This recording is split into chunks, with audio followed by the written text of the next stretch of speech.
don't live down in hell. The devil's right here, doing very well. And it's hard to tell, it's hard to tell, when the devils look like angels and angels look like hell. This is from maybe Friday, midday, 2-3 o'clock in Northern California, and this is from the smoke from the fires. The smoke is going, I don't know how many hundreds of miles. Donald Trump Jr. with Peyton Manning at the Neshoba County Fair, where we're talking about relatives in Mississippi. Yes, we can read. A few of us can even write. That's as a joke. So here is Truth Matters with Lift the Veil and No More News. We went over No More News, went to school in the East Bay, Handsome Truth and Pat Little. Well, we got one more now. We got Nathan Stolpman, lives right where Google is in the same town, Mountain View, and his dad's EPA or something. It's crazy. This was on a video by the List channel, and I saw he was from the Bay Area. I said yes.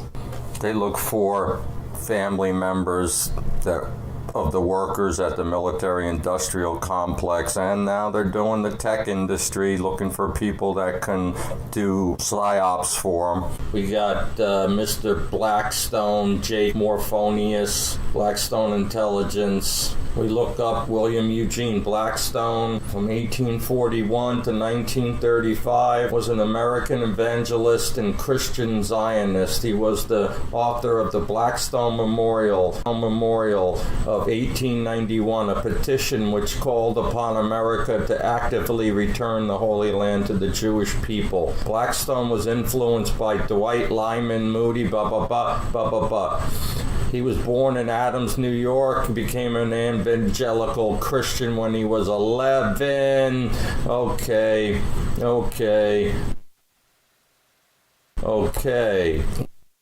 Inspired by the conference of the Dreyfus Affair. They thought that set him off. He wrote a book, Jesus is Coming. In 1891, he lobbied President Benjamin Harrison for the restoration of the Jews in a petition signed by 413 prominent Americans that became known as the Blackstone Memorial. He got everybody involved, the judges, the congressmen, Rockefeller, Morgan, and other famous industrialists. This is all before Herzl, right? 1891 he was lobbying. Herzl was 5 or 6 years later, I guess, something like that. So it's either he named it from this Blackstone, or there's a company Blackstone, but that's really a corporate capitalism group. You got me on that one, guys. Think about it. His grandmother, Ellen Morphonius, was a Dade County, Florida circuit judge. That's the county in Florida, most populated Dade County,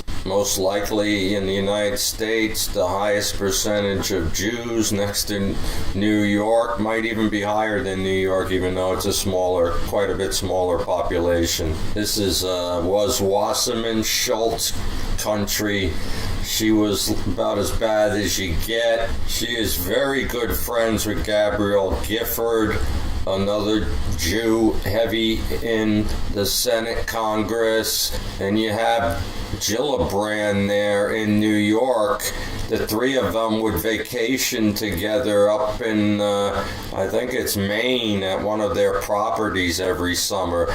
They are some tight Zionist women. Ellen Morphonius, she was known for prosecuting Jim Morrison down there for indecent exposure, and he might also be a shill. His dad, Morrison's dad, was an admiral for the Navy. He was over in Vietnam area, the Gulf of Tonkin he was involved in. She's kind of crazy, had a pet chimp, and she's a member of the National Rifle Association and was an excellent marksman. She appeared in many talk shows, including Donahue, Oprah, and 60 Minutes, and was a frequent guest panelist on CNN. I think Jake said he went there with her a few times. These people all have other people in their family. Morphonius was a former model and beauty queen who passed a Florida exam that allowed her to enter law school without an undergraduate degree. That's a 4-year Bachelor's of Arts degree, most likely. She got to go in straight from high school into law school, did 3 years, and then she's a lawyer. This is a connection in there somewhere. That's extremely rare, I would think. She was a member of Mensa. These people are not your random, typical people with a golden retriever and 2 kids and a soccer van. These are some special people. They stick out, and all of these YouTube shills have that. They got the connection to do the job. It first came up in a discussion with their family, and they got set up, or a family member heard they needed somebody, and this was the salary for being a YouTube personality, and they took it. Resurrect the Republic, RTR, and Shill Central here. He tries to come over to the site and stick up for these guys, which is pretty bad in itself. Tom Lacovera, Stewart, Mr. Hyphen here. Oh, he's talking about Jake Morphonius, the Las Vegas and Florida shootings, Bundy Ranch, Oregon standoff. Really? So I would take him on the Oregon standoff. The Lavoy Finicum and all those people around there have unbelievable family contacts with the military-industrial complex, and I would like to debate him and use that. There's no way out of that. These are all phony. Every freaking last one of them was phony. Jake, they say, is Mormon. If he is, he's a Mormon agent, because they'll keep coming, the Mormons, with agents. They had the whole Oregon standoff thing, and they always have an agent in there. They're trying to cut out a little area for themselves. The Jews, the Mormons, Scientology. Let's get all these groups together. I don't know how many there are, but Jake seems to definitely be from that Christian Zionist tradition. It is always my position that you shouldn't underestimate these people, calling them stupid for mistakes. They don't know what they're talking about. I disagree with that. I think they would love for you to think they were incapable of doing this job and that they're not fooling you. They're 3 steps ahead as far as psyops are going, setting people up for this. Brian here is a unbelievable manipulator, and his nice little haircut and his little boyish smile and grin and his chuckle like he's Joe Genius and everybody else in the world belongs under a rock. Yeah, go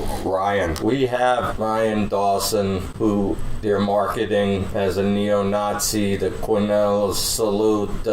So this is all going to be just like Adam Green and HT and Patrick Little. They're going to show these guys as the examples of what is going on, the hate in the media. But down here, like I said before, they will just show the comments and everything. This is all they need. This is a beautiful one here. How dare you don't know 6 zillion Jews were fed to eagles and bears and cooked in Hitler's easy bake oven.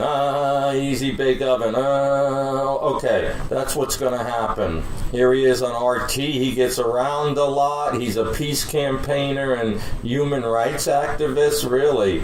Wow, anti-Semitic peace campaigner and human rights activist. That's great. All right. I'm going to look at something that involves the Pentagon situation, 9/11.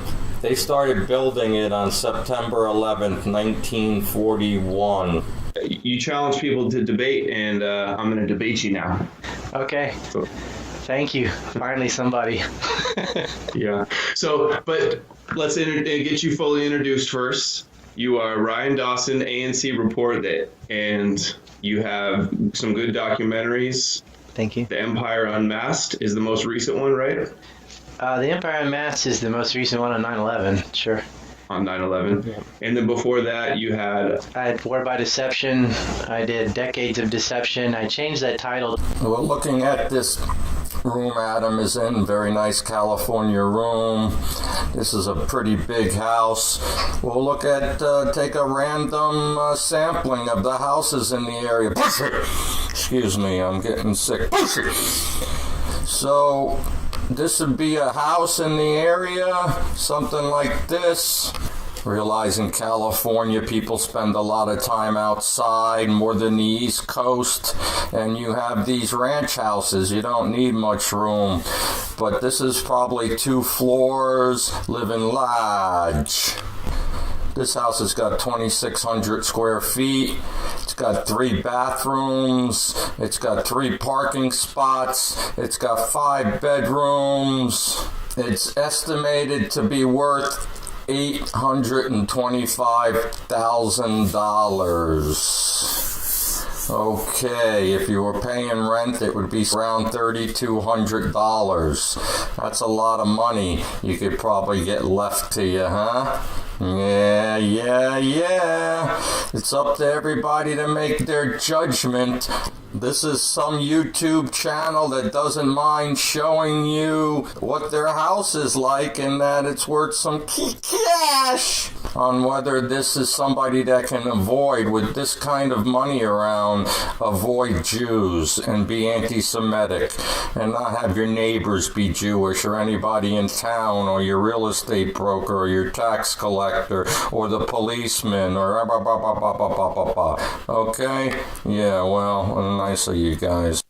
I mean, Adam tells us where he lives by broadcasting from his hometown in his videos. He puts a video up of the history of him playing basketball from high school to college, and he shows us inside the house, uses his own name. I mean, there's no way somebody couldn't just gather all this stuff, so some kind of psyop going there. It's all out there. If he was this anti-Semitic, he wouldn't be concerned, really. Okay, something's up.